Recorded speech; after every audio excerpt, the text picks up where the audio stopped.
Hey guys, it's Sam with WTI.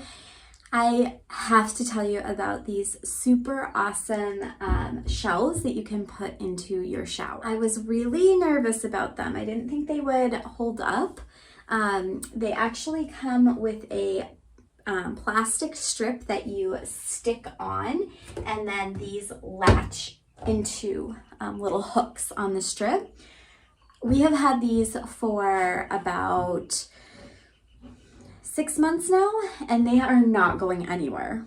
That plastic strip is so firm and nice. It's amazing. I don't know how it works. It can work on any type of bathtub material. We have tile here, but it works fine on like a plastic tub as well.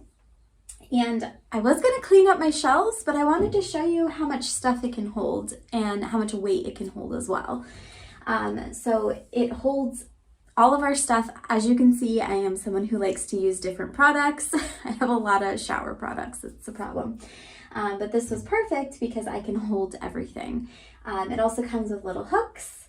So as you can see, we have some loofahs hanging. We have a hairbrush down here for me and my crazy hair. But it's just a great product if you're looking to add some extra storage in your bathroom, and I can attest that it is also very sturdy. It's not going anywhere, which is great as well. So that is my point of view.